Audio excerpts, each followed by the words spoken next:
should be higher than it.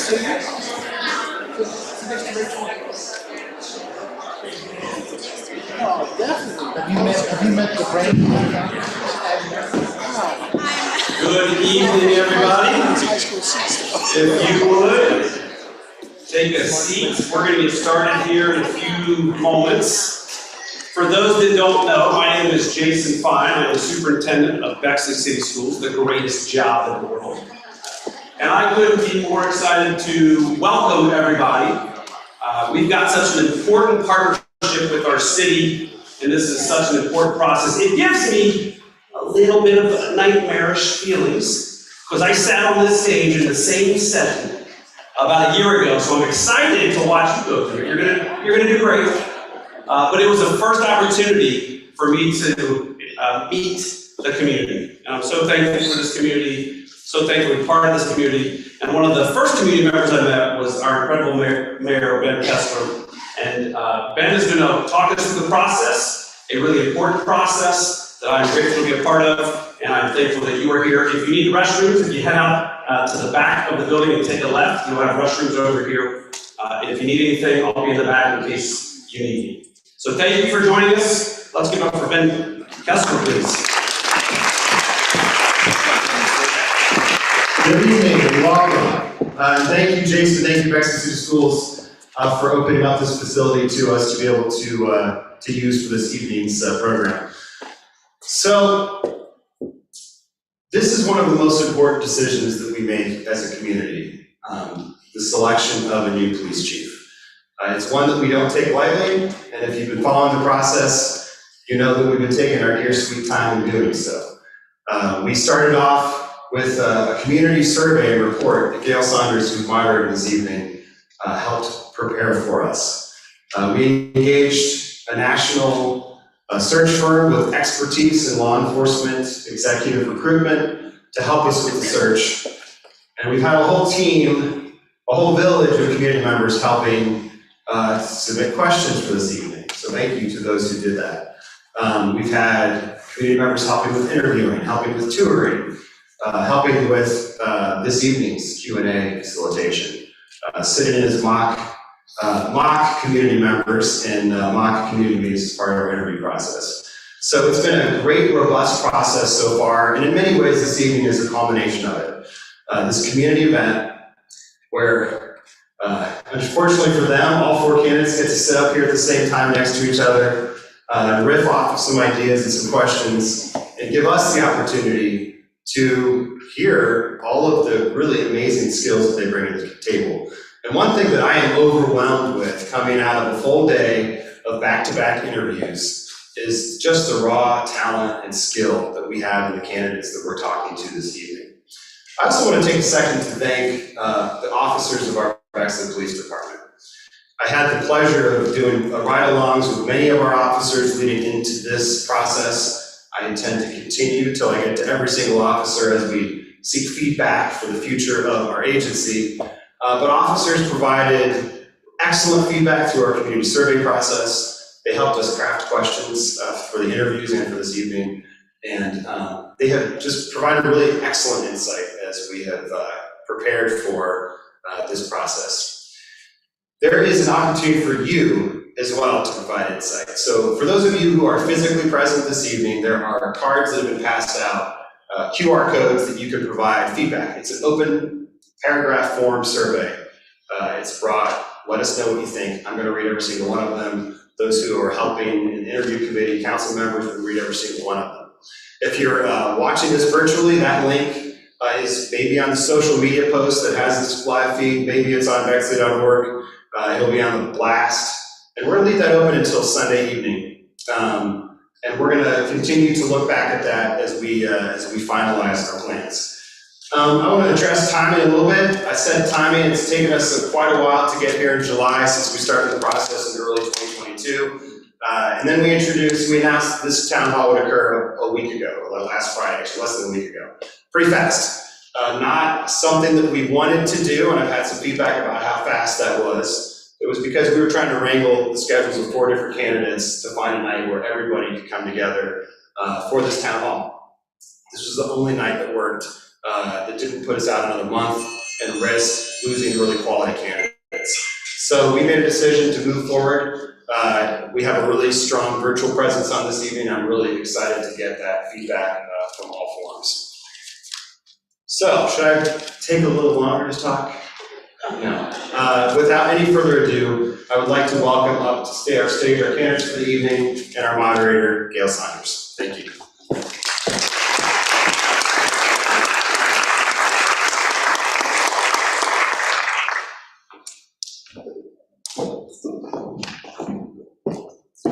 Good evening, everyone, and I'd like to invite our candidates on stage for us, please. As the mayor said, I am Gail Saunders, and it is a privilege and honor to be with you this evening, those with us here in person, and those who are listening and tuning in virtually.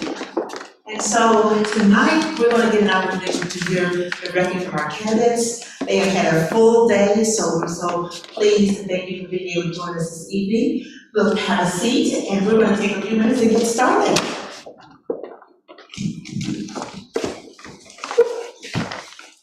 I do want to remind everyone that you too have an opportunity to have a few questions answered this evening, and so you will see Ben Hackman and Lorianne with some note cards around. So throughout the evening, I'll be reminding you to jot down your questions, and we'll get those answered as much as we can. So let's get started.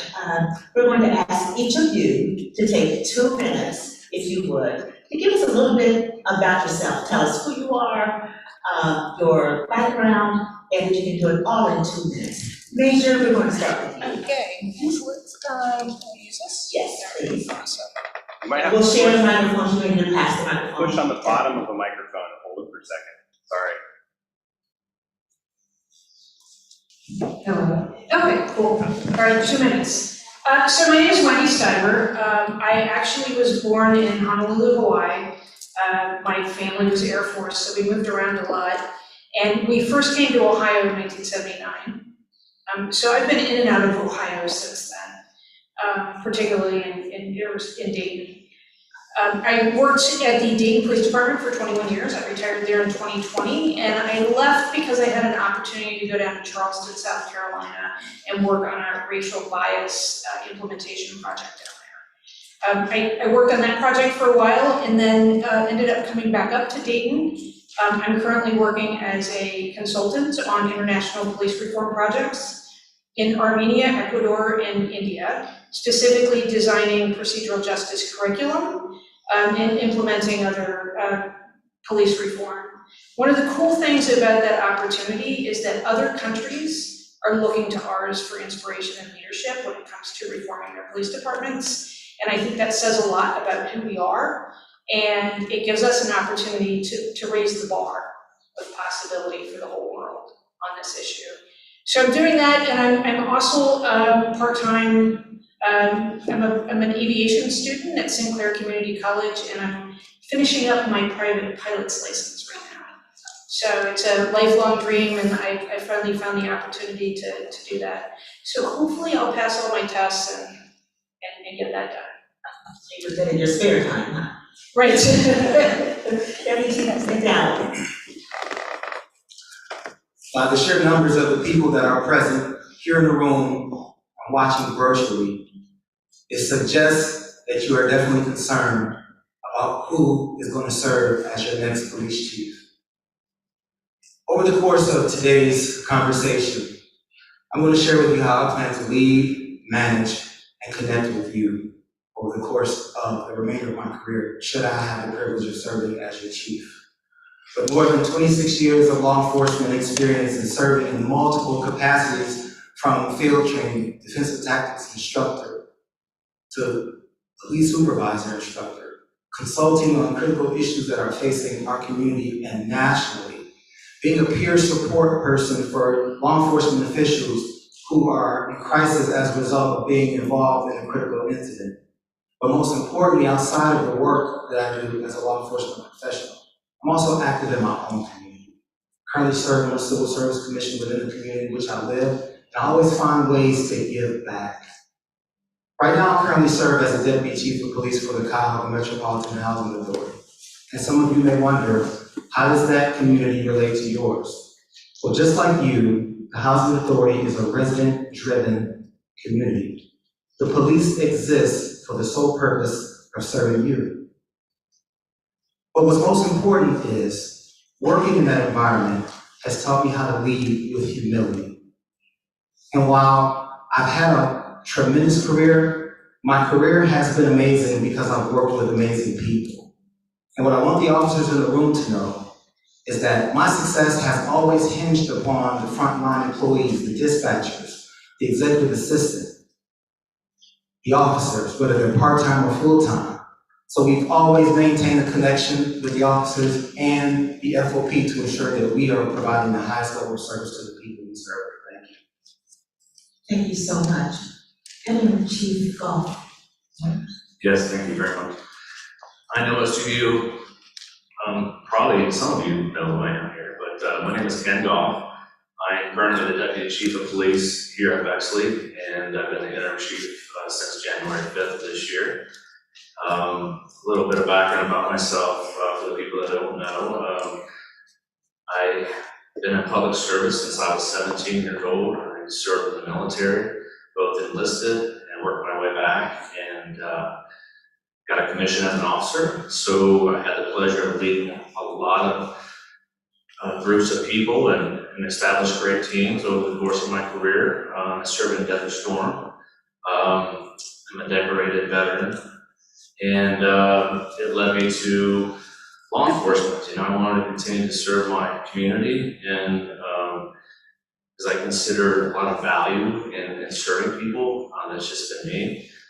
I've been a military person from a military family for quite a while, and I've been working here at Bexley for 24 years. I started in 1998 and worked my way up from line officer to sergeant, patrol sergeant, to detective supervisor, all the way to deputy chief, and I'm currently in that role along with the interim chief job, and I really genuinely love this community, the department I work with. I love the officers. We've built a great team, and I had the privilege of you know, being a part of the process, the hiring process, for at least the last 10 years, and we have built probably the best team that we've had since I've been here.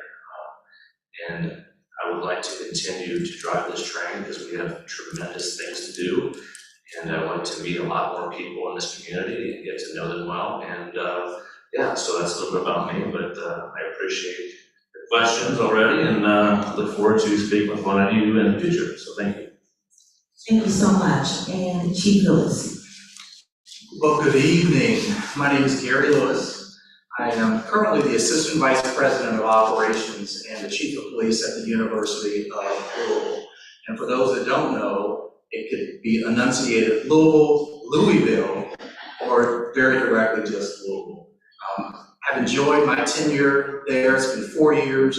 My portfolio consists of business operations, human resource management. I oversee emergency management, fire department, police department, dispatch, security, environmental health and safety, as well as what we call our security force as well. Like I said, I've been there for about 4 years. Started my career 30 years ago with the Ohio State Highway Patrol. I spent 22 years with that organization, rose through the ranks, had a number of responsibilities throughout our great state, and had retired, spent some amazing time at the Ohio State University, was in media and public relations while I was there, managed a number of incidents and issues during my tenure, got an amazing opportunity to get back into law enforcement. When the chief at Ohio State said, Gary, there's a great job up in Cleveland, at Cleveland State, you really should think about it. I applied and I found myself there at Cleveland State University and got to lead the men and women there at that amazing institution. Fast forward, here I am, why Bexley? It's an amazing community. I grew up here in Central Ohio. I'm a West Side Hilltop kid who understands the complexity and the uniqueness of Bexley in Central Ohio. I'm a father of 5. I have 4 sons who are currently serving the United States military. I'm all over our country. I have a 3-year-old daughter that I'm hoping to introduce all of you to in the very near future. Thank you so much. And so now that you've gotten some insight into who they are and their why in terms of why they want to become your next chief of police, we have a few other questions for you. And so we're going to get right to it. And this time they will have about a minute and a half to answer their questions. So we want to be mindful of that. And so Chief McDowell, we're going to start with you. This one is really centered around institutional collaboration. And so when you think about the community, the Bexley community members and groups have sought greater involvement in the development and implementation of policing in our community. I'm sure you've heard that throughout the day today.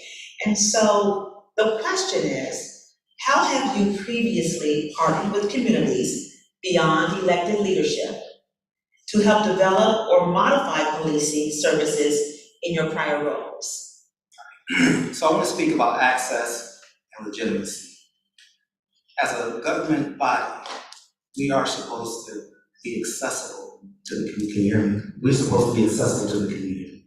And being accessible means beyond the responsibilities of just simply attending a meeting. It means making sure that I answer the phone and be transparent and honest in the best way possible when someone has a question about police operations or something that's happening in the community. That's where that connection starts.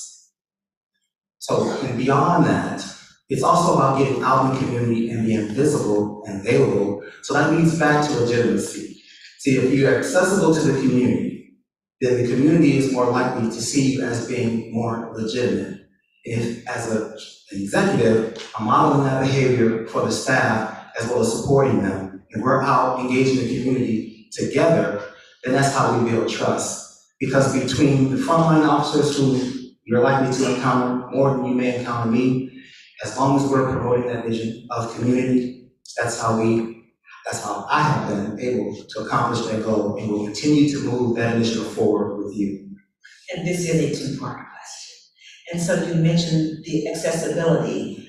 How do you build those relationships, whether it's with schools, K-12, and we have a college, university in our city as well, religious institutions, businesses, city government, and collaborate with them so that they can receive the policing support that they're seeking? Well, we police by the consent of the community. And so in order to know what the community's needs are, you have to connect. And it's also about meeting with each individual institution, meeting with as many residents as possible, because all of you have individual needs and all of you have different expectations of the Bexley Police Department. So in order to best understand those needs and to offer a best path forward, we have to have ongoing relevant conversations, because one thing is critical to the success of any executive. You can have the best plans, but if you fail to communicate effectively on multiple levels, and especially keep your staff updated as well as the community updated on what is happening, the question that you posed to me, which goes back to access and legitimacy, that access is communication, legitimacy is connecting. We fail. Thank you. Chief Goff, same question. How have you previously partnered with communities beyond elected leadership to help develop or modify policing services in your roles? Yes, well, thank you for the question. I did graduate from Capital University here in the city, and I do know a lot of the personnel over there, and so my 24 years here, I've had the pleasure of establishing long-term relationships with a lot of people, including the law enforcement community that I meet with every month with all the local Franklin County chiefs of police. It gives me a lot of insight from what they're doing, and it lets me bring that back here. And I've always been a guy that's been 100% accessible, and I'm willing to talk to anybody and solve problems and listen to concerns. And Chief McDowell was right. You have to be willing to meet with them, but also you got to go forward and not only just meet with them, you have to actually do the work. I'm a working chief. I always have been. I've been a working deputy chief as well. I like to get out there and mix it up with the team, and it holds a lot of credit with the team. And I've met with a lot of religious institution leaders, stakeholders in this community, and I continue to do so to solve concerns and problems that they may be experiencing. If they don't feel like they're getting from the current staff or my predecessor, I'm going to, build back those relationships. So, I do value talking with every individual here in this community, and I look forward to do the same in the future. Thank you so much. And just to add to the second part of that question, anything to help develop or modify policing services as you have been building those relationships? Anything you'd like to add at all? Well, yeah, I would like to actually establish more current and regular meetings with different groups in this community. In that questionnaire that they put out, months ago, it allowed us to find out what groups are available in this community and what concerns they had. And I would like to offer, my hand in getting to know these people and meeting with them on a regular basis, even a monthly basis or quarterly basis, and establish concerns that they may have and continue to give them the best possible service that we can give them. And if that means departmental changes, if that means revising policy, if that means procedure changes, then that's all me, because that's what I do now. So I would love to continue those discussions. Thank you so much. Thank you.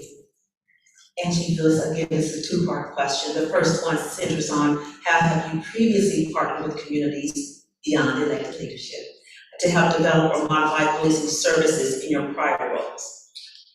So I'll start in Cleveland, partnering with the FBI, developing a FBI student academy that provided services for students to learn more about that organization and more about Cleveland State University and its police department.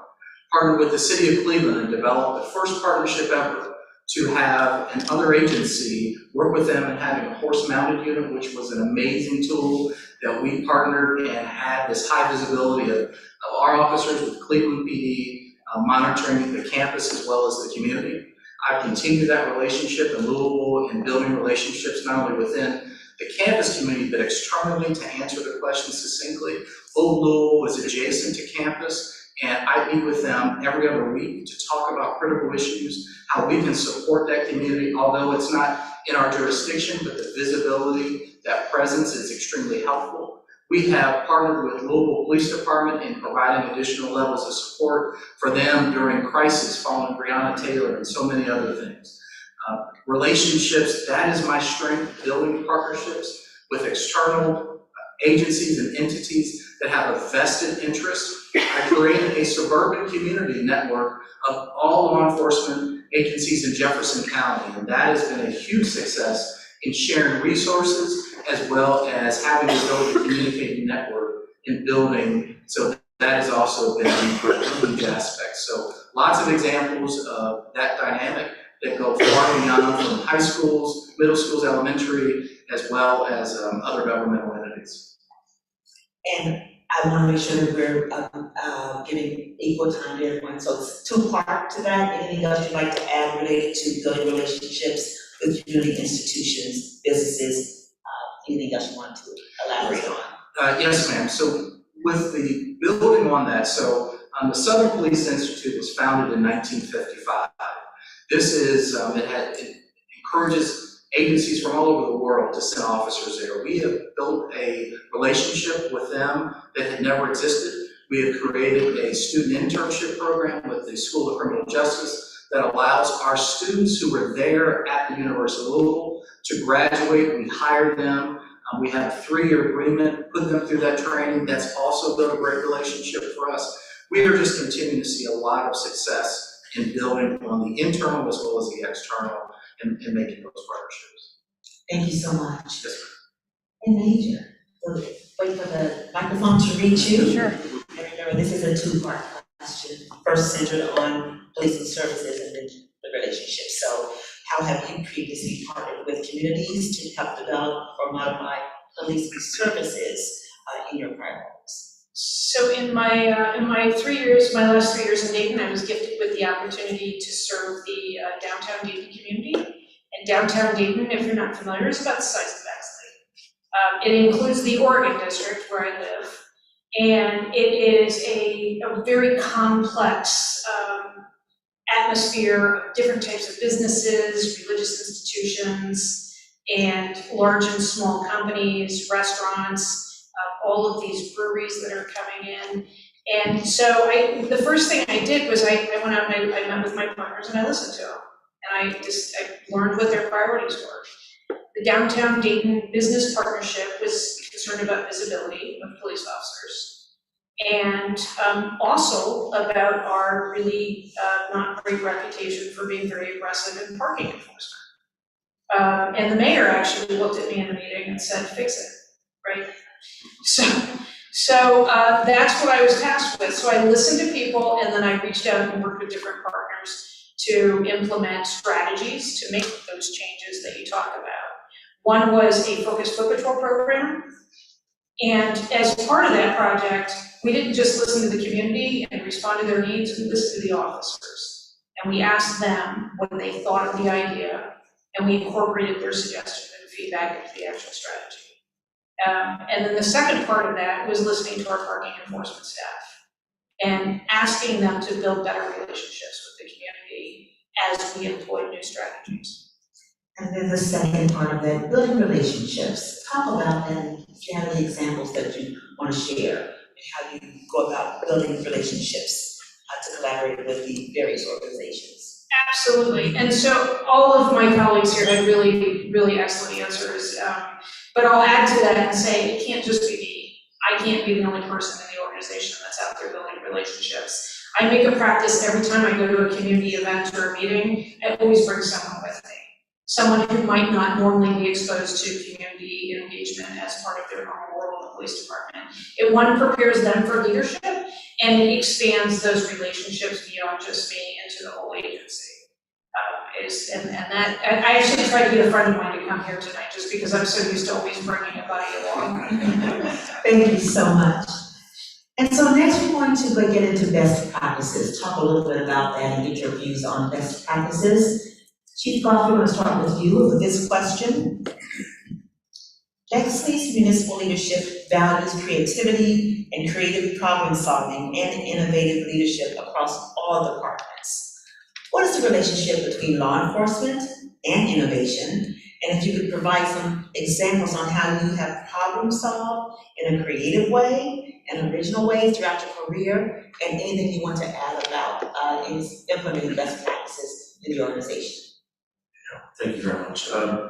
So in 2016, I was given a task of revamping our whole policy manual, which is not an easy thing to do. So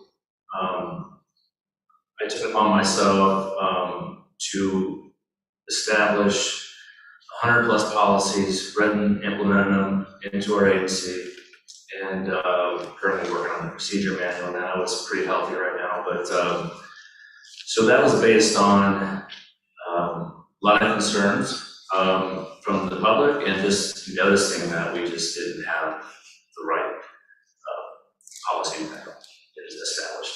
So there was a lot of hard work. You know, all these other agencies have teams of people, HR people, attorneys, stakeholders that are in those meetings and doing that. It was just me. So I take pride in it. I worked very hard to do it.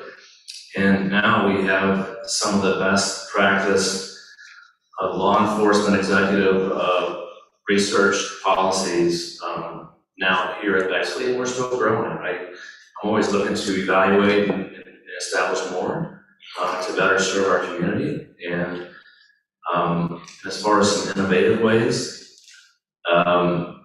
this year we've tried to look into the flock camera system to add to our community for safety, and some data management system upgrades to get transparency out there with some statistics for the community. So, thank you very much.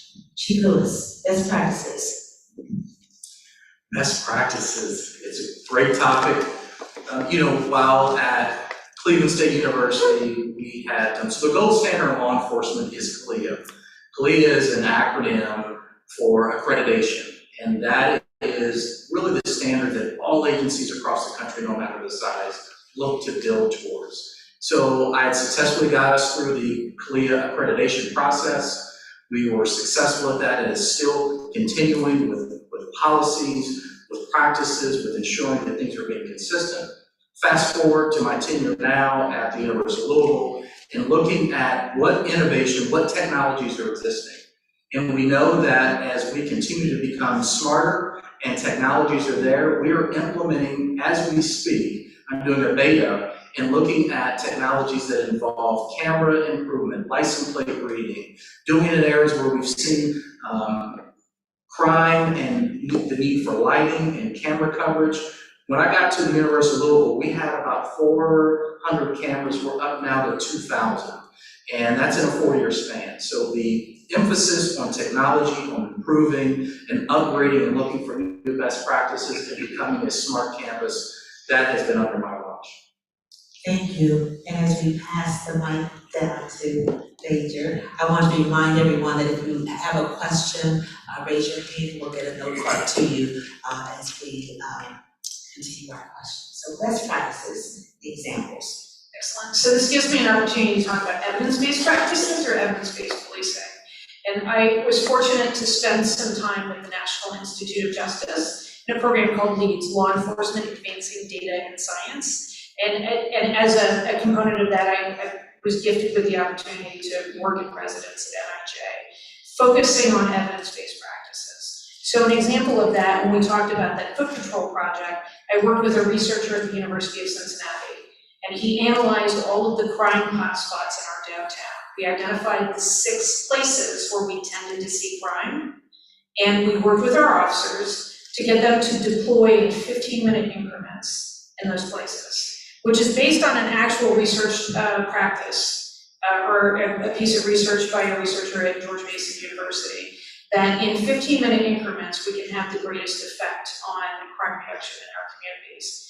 And so we asked our officers to get out of their cars, engage with people, walk around for at least 15 minutes. We studied that, we followed it up with data analysis, and then we looked at the outcomes. And at the end of the year, our researcher told us that we actually prevented something like 81 crimes in those areas. And so as an example of a best practice or evidence-based practice, we were successful with that. And it created a framework that we could use to redeploy whenever we had problems in specific parts of the city. And so we had a system that we could ask our officers to go out and do some foot patrol based on those principles of data tracking. Thank you. And to go, best practices. So in order to understand best practice, you also have to understand what does not work for you. So as Chief Lewis indicated, CLIA is the standard for most organizations. Law enforcement. I also work for an accredited law enforcement agency. And so ensuring that we have best practices, my primary responsibility is to assess the operations of the organization and write a report to identify any trends or patterns or training or policy needs based upon evaluating that process. But in order to understand best practice, you also have to understand there's a review process that must be afforded to that process to be effective. So there has to be an ongoing evaluation because what may work in one community may not always work in another. And so with each idea or initiative, it's like you're forming a hypothesis. If I change this one area in my use of force policy or my pursuit policy, I'm expecting to see a different behavior or performance. So when you implement these best practices or promising practice, you have to review that process. And so with the support of my team, the command staff, and our trainers, we just recently rolled out body-worn cameras, which isn't new, but it's still an innovative process to, again, comes back to that access legitimacy and building trust within the organization, which matters most in this current culture. Thank you. And so Chief Lewis, we're coming to you with the next question, and we're moving into safety. You know, that was one of the top questions and conversations in our community dialogue, and so we want to start with this question: mass shootings. You know, we've seen too many, and so the community certainly has a concern about that, just from a global perspective. And so Bexley has a vibrant community of schools, as you know, places of worship and other institutions. How will you work to ensure the safety of all of our communities?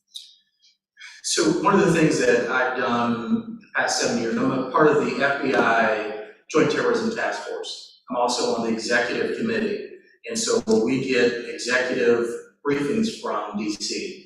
And working with those federal partners is key in making sure that we're staying up to date on what's happening, working with our state and local partners in doing things that's there. So FEMA is the national standard or structure, if you will, in emergency management and making sure that you're preparing incident action plans and evaluating and building these plans, working with all your partners. As we know, especially with what we've seen that's happened in the Jewish community and our synagogues, is developing some risk management tools and assessments and being proactive and looking from a risk mitigation, who is more at risk, and developing plans around that to see how to mitigate, how to address those concerns, those potential threats. Obviously, having the relationship with the FBI has been huge in also having them present. So, for example, we just had 4th of July, a major event here in Bexley, and having those pre-plannings, working with those partners, having those relationships would be key and critical in monitoring what's not only happening in this community, happening in the state, but across the country. Thank you. Major. I feel like you're doing this on purpose. Anyway, I really, it breaks my heart to have to say I've already done this. I've already lived this. In August of 2019, we had a mass shooting in my neighborhood. I was home at the time I heard the shots, shortly after I got the phone call. 7 of my officers were involved in this. Going back to foot patrol, not to keep revisiting that same thing, that strategy is what led to 7 of my officers being out on foot in that area at the time of the mass shooting.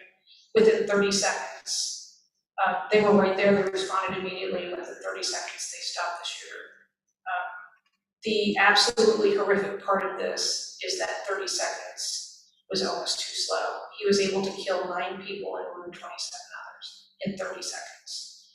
And so having a good strategy, having good training, because we've worked with our officers to do this kind of training in one of our community nightclubs. And we prepared them, we talked about it, we had a strategy. And in 30 seconds, this guy was still able to kill 9 people and wound 27 others. So we need to do more. We need to do more as a community, and we need to do more as a nation. 7 highly trained police officers against 1 untrained young man with a high velocity, high capacity rifle. 9 people in 30 seconds. It's unacceptable, and it has to be unacceptable to all of us. But while we talk about that, we will continue to train, we will continue to prepare, and we will continue to build strategies to make sure that our resources are best aligned to protect the community with every opportunity that we have. Thank you. Yeah. And I want to piggyback off of what my colleagues have said so far. So it is pre-planning. It's also conducting tabletop exercises and working with your community as a what if. While it's happening daily, thankfully it hasn't happened here, but we're seeing it often enough that it's time to start having more community conversations. And particularly, today I had a conversation with one of the residents, and the question was asked, how are you going to protect my baby? As my police chief, I need you to know how you're going to protect my baby. It could be 30 seconds before an officer gets there. And so we have to teach you how to sustain yourself if you can't flee from the situation.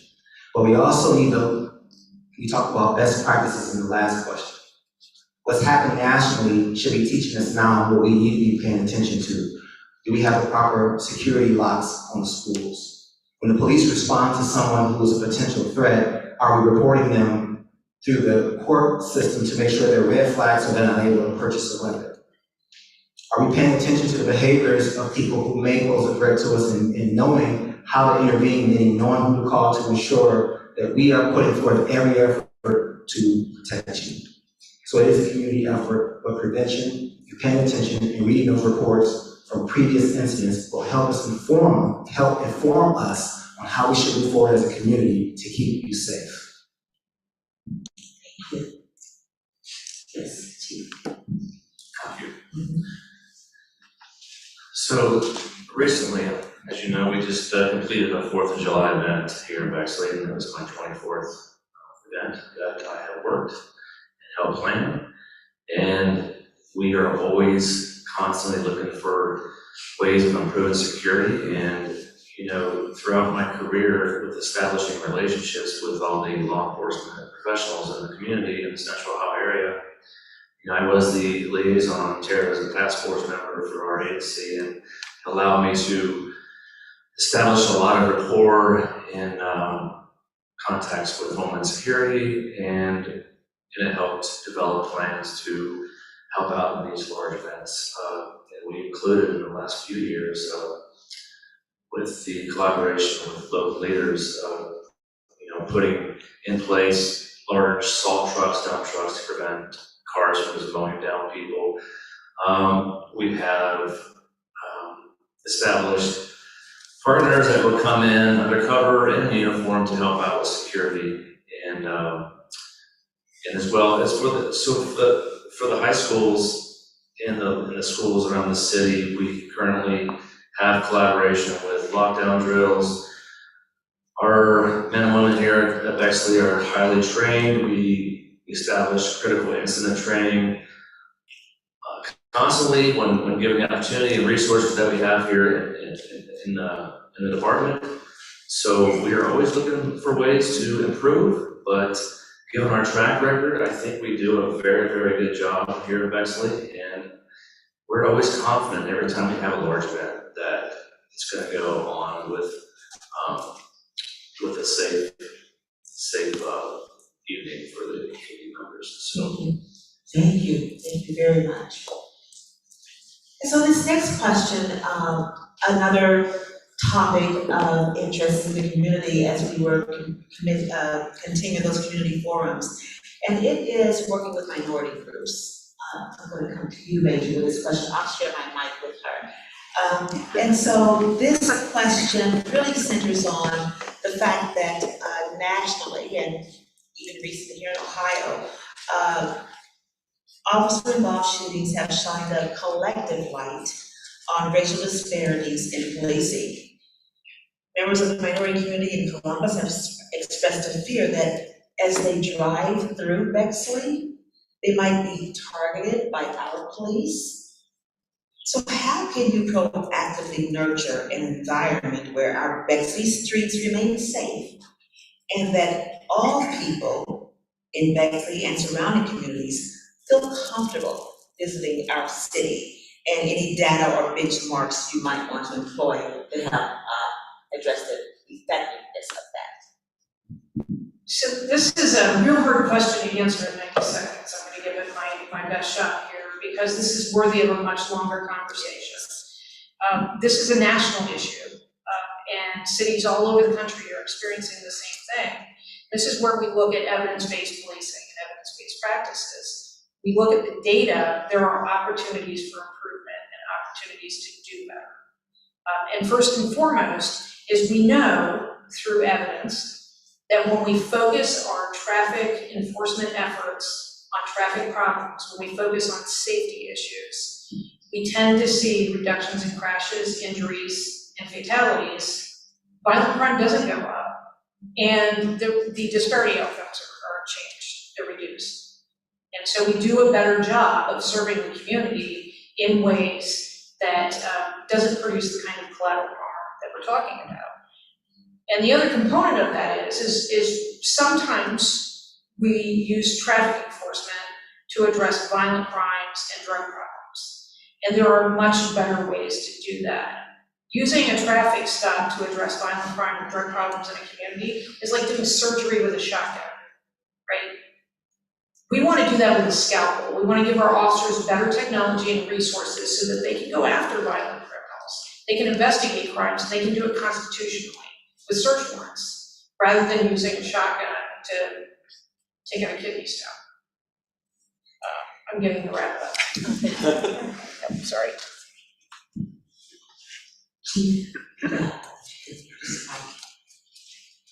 I had the unfortunate pleasure of going through 4 officer-involved shootings since I've been in a position of leadership. And what really sustains the agency is the relationships that they have with these communities. Well, as the Major said, this is an answer that can't be answered in just under the short span. But what I will tell you is that you have to be willing to stand in the gap and have a conversation with those groups who are willing to talk to you. Oftentimes, you may be the first individual who may be open to having that meaningful dialogue. But in doing so, it's important to set ground rules and parameters, but also expectations for yourself as well as your staff or anyone that's observing. Because their interest in the conversation is to have their interests satisfied, but also there may be some trauma associated that may extend beyond their actual interaction with you. And so it requires a high degree of both social and emotional intelligence to address this issue effectively. But if you understand change initiatives, if we do a better job at the initial contact, people may still have those perspectives about law enforcement, but they'll at least say, I love my Bexley police officers. Thank you. Chief Goff. Yeah, that's a tough subject, and that's one that's been debated, at least the last couple of years, very highly. But I want to defend our officers. We have a great team of officers, and we are not heavy-handed at all. So I believe when we just did a study on that last year, 77% of our stops, they go with a warning. So we're here to try to educate people when they come through, but we're not going to let you, commit violations when you come through Bexley. We have a lot of pedestrian traffic in this city, and we try to keep everybody safe.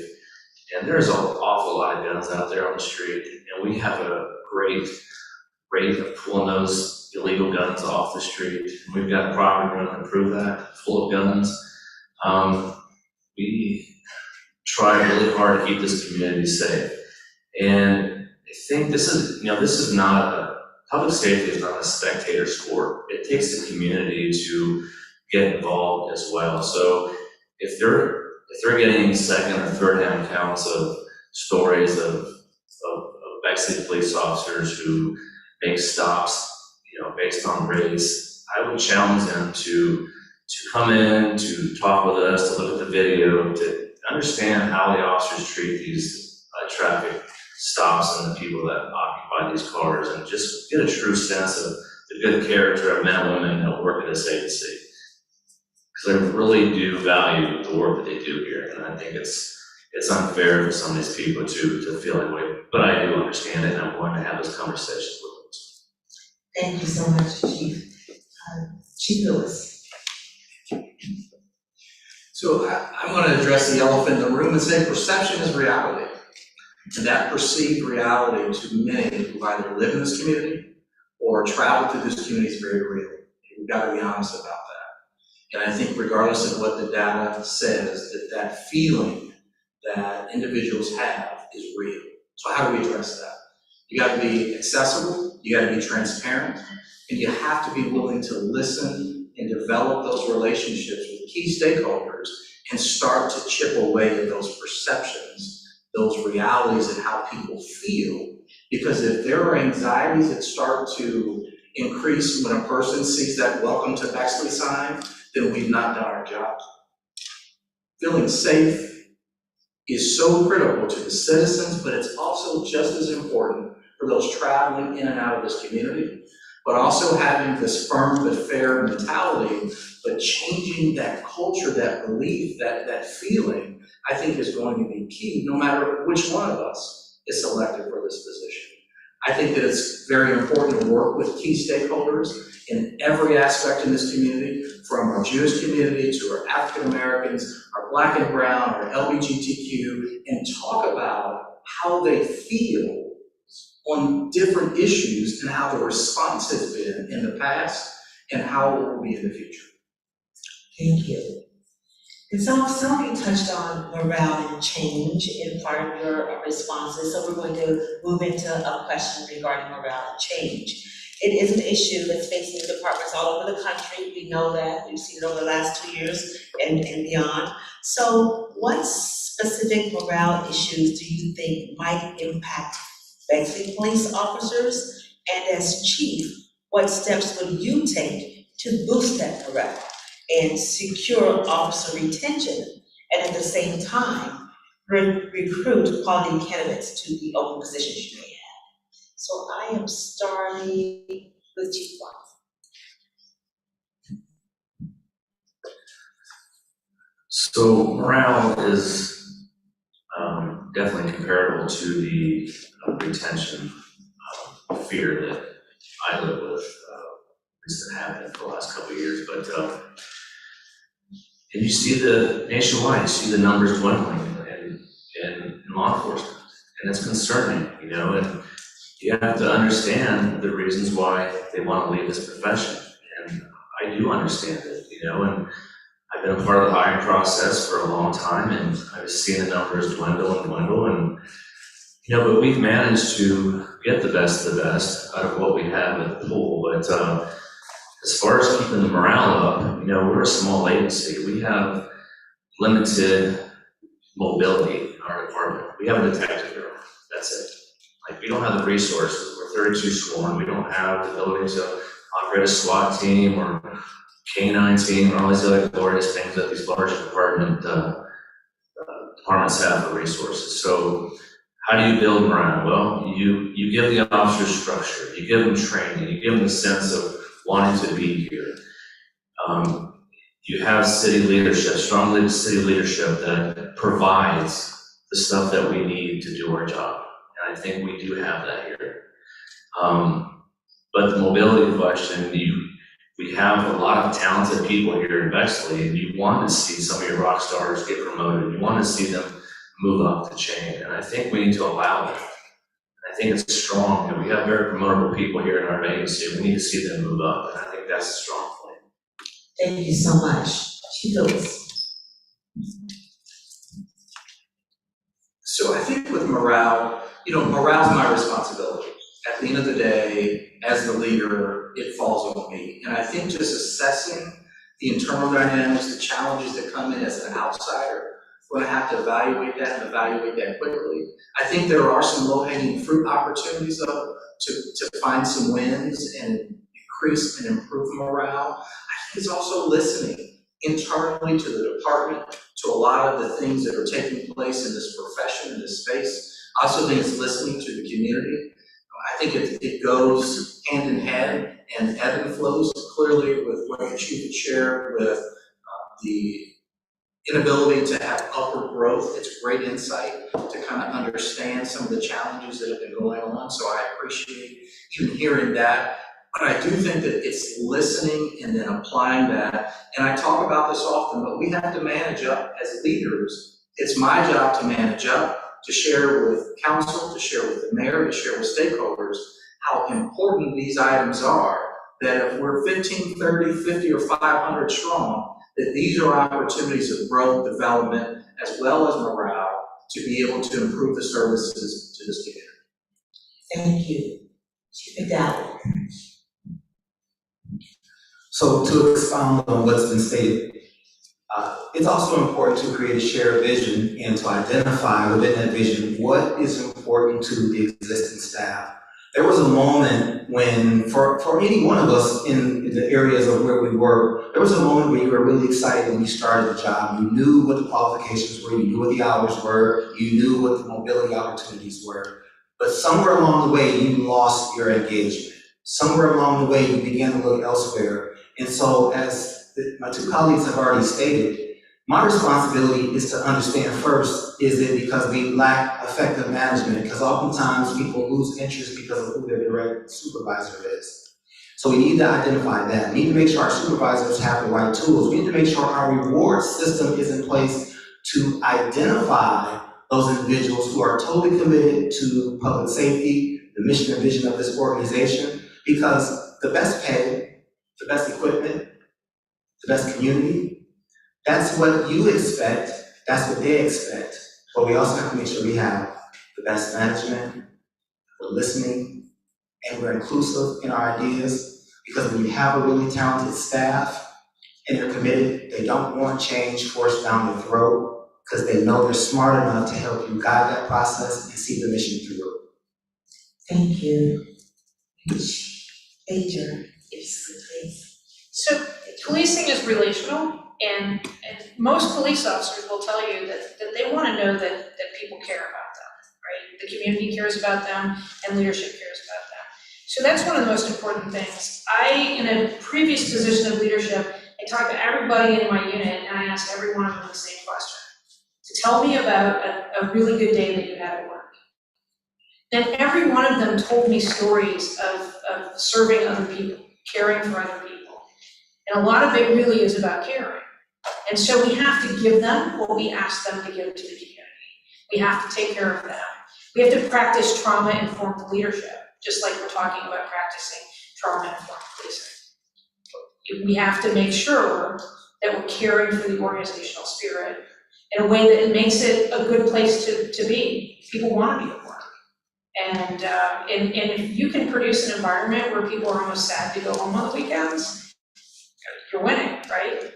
So that's how I see it in terms of improving morale or addressing morale, is to make sure that we're listening to folks and we're caring for them. We express to them that we care for them. We're giving them opportunities to bring their best selves to work every day. And that includes training, that includes leadership, and it definitely includes work-life balance.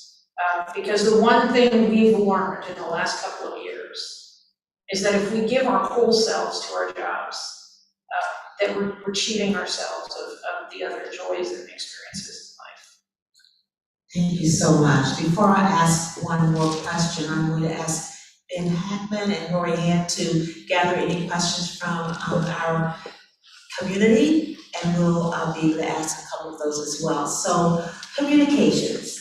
It is critical in all we do. And so this next question centers on communications, engagement, approachability. And I'm going to start with you, McDowell. Bexley has a strong sense of community, and you probably have sensed that today as you've been speaking with others. And it really is strengthened by the shared experiences that the community has, and just the camaraderie that this community has in gatherings and events. So how might you take advantage of these occasions for the department to engage with our community, and any other strategies you might share to personalize those engagements and communications? So first and foremost, I want to speak to the patrol staff, the officers. I will, and I'm committed to showing up at roll calls on a regular basis to keep you apprised of some of the ideas and the vision that we discuss, so that we can stay focused on what's important. But when it comes to the community, I'm going to show up and be happy about attending the events. It's exactly what I do now. I am invited to events, and I show up in plain clothes. I brought my fiance with me to events because I said, I want you to see the people that I serve, and I want you to see the experiences. So when I come home and I talk about my day, you have some level of understanding. You know, being a police officer to me is still an honorable job.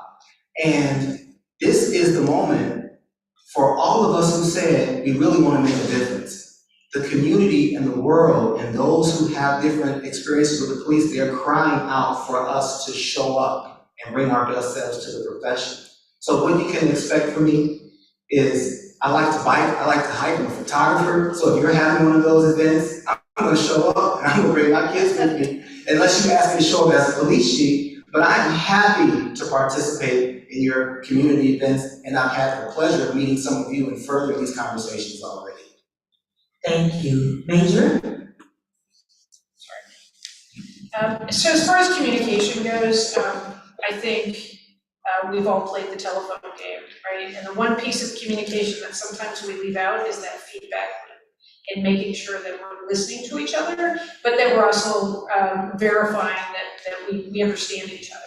And I think that's a really important part of it. So and I gotta tell you, anybody who has tried dating late in life in 2022 understands that communication in our era is insanity. It's social media, it's TikTok. As my father used to call it, there's a matchbook.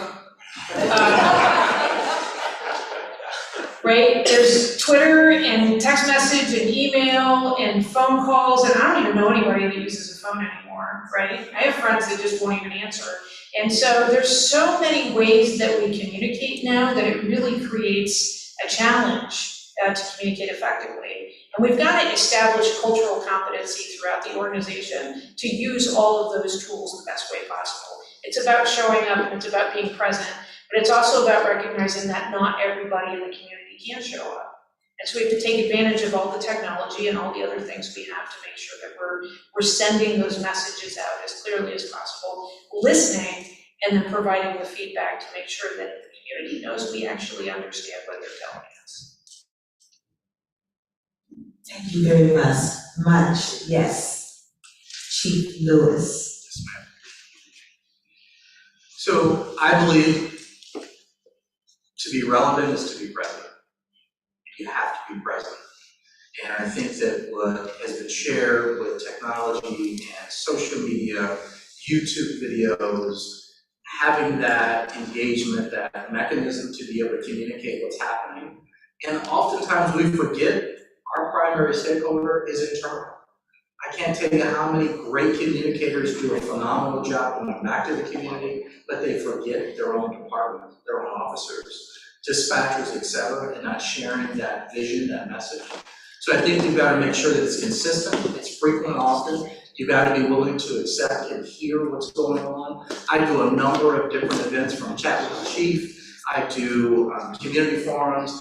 The mayor has appointed me to do things with local metro, my own department, across the city as a whole. And so making myself available, being present, being relevant, and pushing out those messages, as well as hearing that, communicating it back out, what those best practices are, the vision, the direction is very important. So to me, I think what everyone has shared and then building on those and using those technologies will be key. Thank you. And Chief Goff. Thank you. Yes, thank you. So, as I stated in the first round of questioning, I'm 100% accessible. I love to ride bike. I'm always on my patrol bike. I like to ride through this city and, pop in and talk to business owners and stop by and see people that I've known for the 24 years I've been here, catching up with people and, and I value that. I value the relationships that I've built since I've been here. And, I was just thinking I was going up, it was, it's graduation time about a month ago, and I'm headed up one street and I see a banner for a graduate locally here, and I remember her, I remember a call that I went on when as an infant, she was a non-breather and I had the opportunity to bring her back, and that stuff sticks with me. I love to watch families grow and watch their successes and be there for their failures, helping them learn, helping them, go through life. If they don't get it at home, they'll get it from me. They'll get structure, they'll get someone to talk to, and that's why I love being out there. I've always done that and I always will, and I hopefully I can do that in the future. Thank you very, very much. And thank you, community members who have submitted your questions. I'm going to start with the first one, and I'm starting with you, Chief Goff, with the microphone. There have been police interactions with the Bexley minority youth population that have led to mistrust and some strained relationships. How would you work to rebuild that trust? And what changes to police practice would you make to prevent those negative interactions? Well, we have currently, we have ongoing collaboration discussions with, we have a youth interaction committee that meets on a regular basis, and we have 2 talented staff members that are in those meetings, and we discuss back and forth how we think juveniles are talked to or our approaches and how we can better do that. And their ideas are actually, 90% of what we're already doing. So it's a misconception on a lot of things, because a lot of stories come in at second and third hand, and once we're able to, we had a luxury of getting body cameras a few years ago, and that's helped tremendously because we can put that stuff out there right away and dispel any accusation to show them this is how we care, this is what we do and interact with the youth, this is how we treat them. And I think that's helped a lot. And we'll take it case by case if we have to, but it's an ongoing battle. It's with that narrative, and we've had two cases lately that it's concerning because it was legitimate law enforcement purpose of talking to these juveniles who approached the officers asking for help. We gotta keep those discussions going with these juveniles. We can't just, don't talk to them because you're afraid of what we might do to them, because once you stop talking to juveniles, it's not gonna be the best practice. Thank you so much. Thank you. Pass the mic to Chief Lewis, and then we'll come back around. So obviously, I'm at a disadvantage. That question, I think, is very pointed and directed, so not knowing the full context. But I will say this, that we've got to change the model of how we do business as really a profession. I think that we don't push back on communities enough, because I would ask questions as to whomever called in, is what's illegal about being Black and walking in my neighborhood?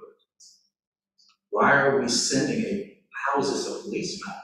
So I'm going to ask some questions, and we need to do a little more pushback on that initial call that comes into dispatch. What's suspicious that's taking place that involves a police response in this matter?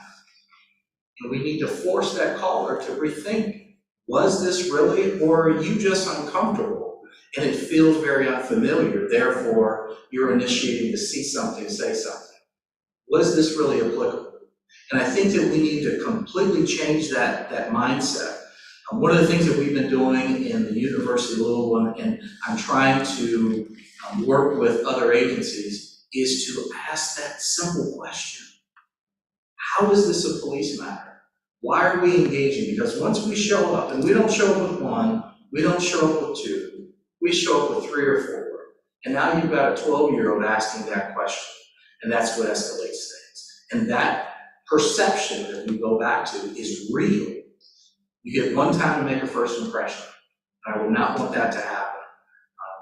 Father of 5 children, I can tell you that if that took place, I'm going to ask a lot of questions if that's my child. And I don't want that to ever be a parent's feeling to where that level of engagement, their first interaction with Bexley PD was under that process. Thank you, Chief. Major?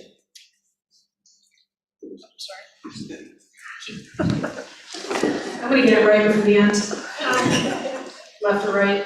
I gotta tell you, this is our recruiting pool, right? So we're talking about interacting with kids. We need to capitalize on every one of those interactions to create an atmosphere where we're recruiting kids out of these interactions.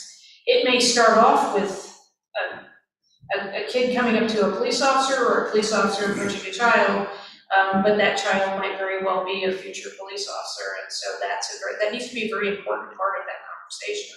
The other thing is I also would like to have more information about what is concerning about these interactions and some more context and background before diving into assessing, are these interactions we should be having?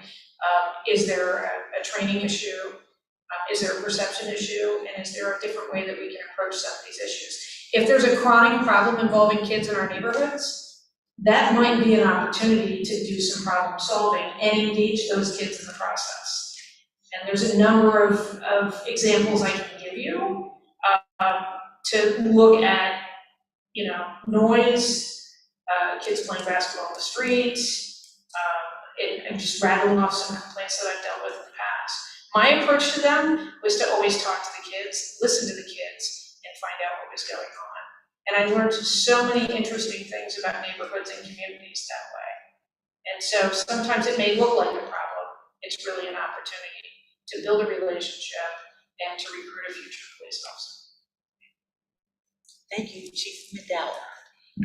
And so I don't want the response to suggest to the existing officers that you're not doing what we're saying.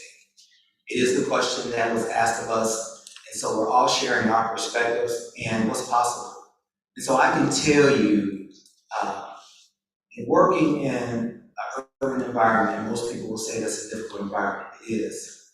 But I can tell you what's also possible is I work with a diverse group of officers from many backgrounds, white, black, and other. And everyone there is received well by the community more often than not. It's amazing to see on a SWAT call out, my SWAT commander was white, the kids are out there literally chasing him around while he's walking back and forth asking, you got any stickers, can you talk to us? And it was amazing to see because most people would think that that would probably be the most uncomfortable, volatile situation. And so what I'm sharing with the group here is that if this is the narrative that's being shared, then what doesn't work is taking a defensive posture. Because we all know about lawful, but also awful encounters. We know that. But at the same time, once more kids know us, and you can call the kids by their full government name, they're at least likely to commit offenses in front of you. And so look at the opportunity to advance the mission of policing, more so than what's not happening and how we can fix this at the individual level. Thank you very much. And we have time for one more question from the community. And I'm going to start with you, Chief McDowell. Our officers are in a position to have a dramatic impact on the quality of service. How can you engage these officers in providing creative leadership to achieve continuous improvement and positive change? And please provide some examples. Okay. So one of the examples is, we talked about morale earlier. So when we talk about change, change is a process that regardless of the reason, regardless of the need, it has to be implemented with care and concern. And so one of the issues that was happening is during the midst of COVID, we were not communicating enough with our staff about what was happening. We gave them all the PPE equipment and we sent them out, we adjusted the protocol, the control strategies, but yet they still had questions. And so what I recognized was I needed to spend more time talking with the officers and asking them, is there anything else we could do to support you during this critical moment? You are unable to take vacations because the world is shut down. There's very little for you to do. So in that moment, we had to be concerned about the well-being of our staff.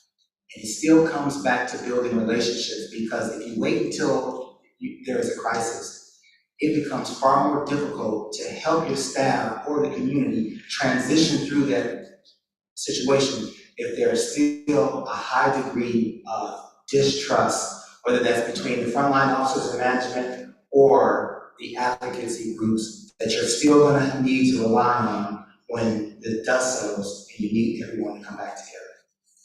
Thank you so much. Nature?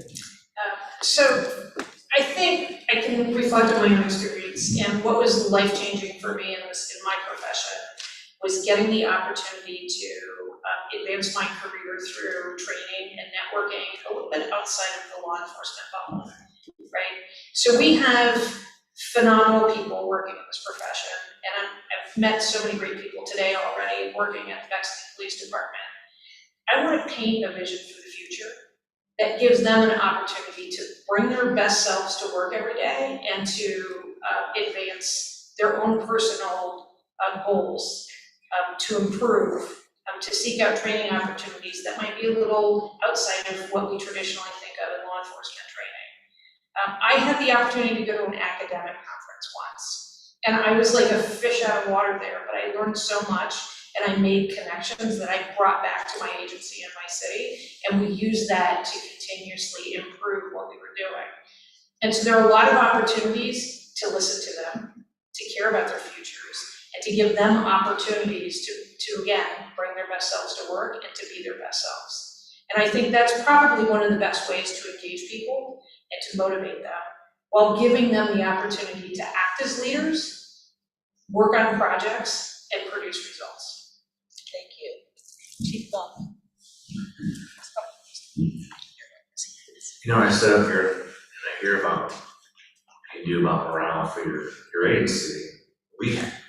Our morale is extremely high in our agency, and it's like that because we have great character men and women that work there, and we offer the highest level of service of any department that I know of. In fact, when other agencies hear what we do, they laugh because we'll go out and the requests that we get, we accommodate because we're like that. We're good, caring character people. So we'll go out there and get squirrels out of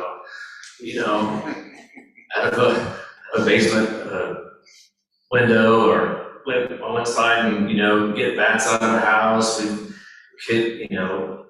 Officers that change bike tire for kids, or help their chain get back on their bikes, and we just do it all. The stuff, we turn off water when it was a resident who didn't have the ability to get down the stairs, we'll run down there and help them do that, or turn off the alarm. And we're one of the few agencies right now in Central Ohio area that still investigate misdemeanors. That's just the way this world is progressing. They just can't keep up with the caseload. But we take the time and care to provide that high level of service. We will continue to do that because we have such great men and women at this department. And I don't think it's going to change for a long time. So it's a special community. Thank you. Phyllis. So I want to make sure that I answer the question succinctly. So for the first time tonight, I'm going to ask you to repeat the question so I can truly answer it. How can you engage our officers in providing creative leadership to achieve continuous improvement and positive change? Colonel Robert Caramani of the Ohio State Highway Patrol in 1950 said, "Look right, be right. Look right, be right." And I think it's so important to lead by example. I think it's so critical to be there, to be present, to implement change, and looking at 21st century policing and doing what our community expects, but this profession deserves. It is evolving. And it's evolving quickly, and as we continue to change, I think it's our job as leaders to monitor the temperature of people and get away from the us versus them and make it much more collective about what it is that we do holistically. I think that I have a responsibility to pass the torch and to develop, to mentor, to look at succession planning from an organization, from a community. I think that there are so many opportunities that are there here within Central Ohio with other agencies to build on that and to build on those successes. So to me, that is going to be key, and just look right, be right, to be present and to show them that example that's needed in so many ways. Thank you so much, and thank you so much for your questions. Before we give our candidates an opportunity to have some closing statements, I just want to take this moment to thank them, because those of you who had questions, you've been going for nonstop, and I think we just need to give them a round of applause.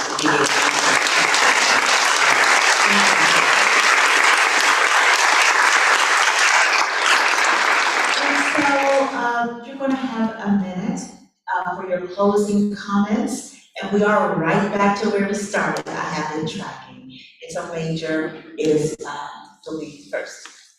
I did it right that time. I just want to read one of the comments that really stuck out to me in the community survey, which was very thorough, was that we're asking our police officers to work miracles. And we're asking a lot of them. We expect a lot of them, which is fair.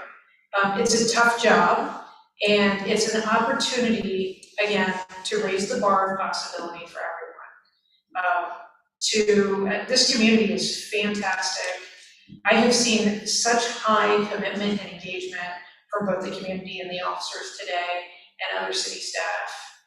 This is an amazing place, and I love Bexley. I hang out here sometimes when you don't know about it. So I would absolutely love to spend more time here and to spend more time with all of you. I think that there are a lot of opportunities and a real chance to, again, raise the bar of possibility. So I want to come here because you're here, because there's a vibration that takes place within this community that's unlike anywhere else I've been. You have highly professional, committed, and engaged citizens. You have a professional law enforcement agency who has done a tremendous job with protecting this city. And when you research this city, it is still recognized as one of the top suburbs in the state of Ohio. But that's only possible because of you. And so to be a part of continuing the discussion that we've started this weekend, it would be an honor. And I would welcome the opportunity to serve as your next police chief, and you can expect me to lead with a high degree of intelligence and morality and humility. And I'll be accessible and available to you as often as I can be.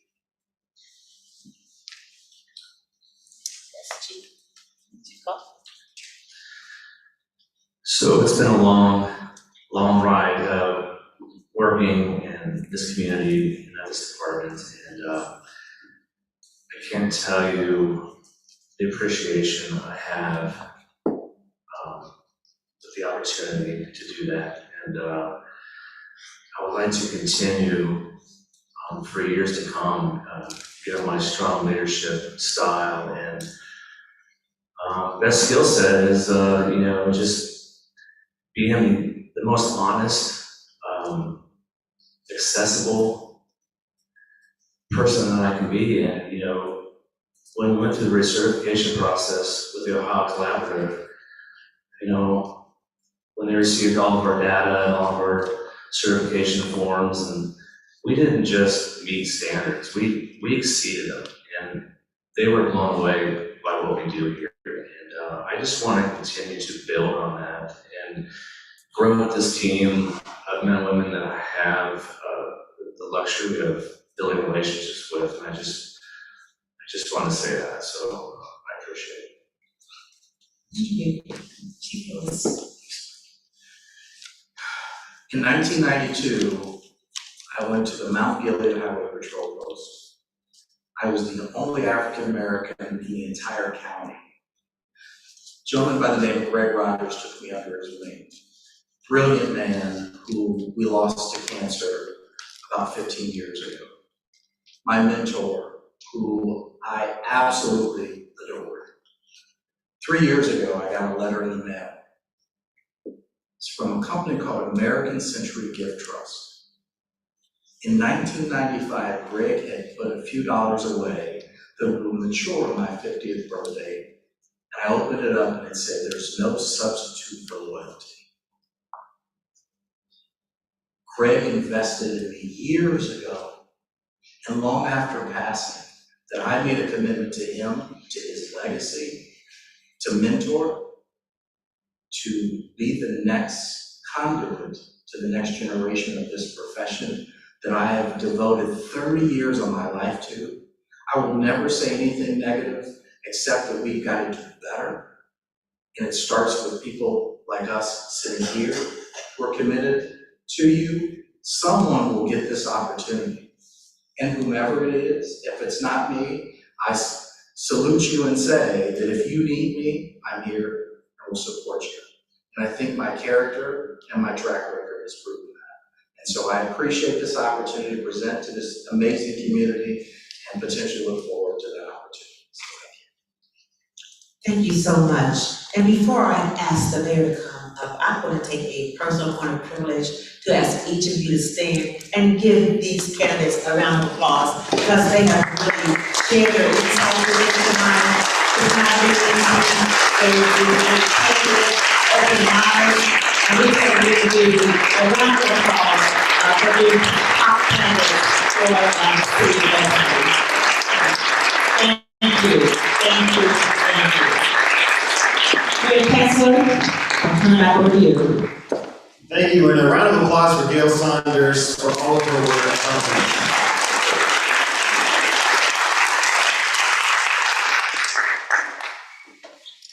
So, I think you get a sense just from this evening, the caliber of candidates that we're talking with this evening.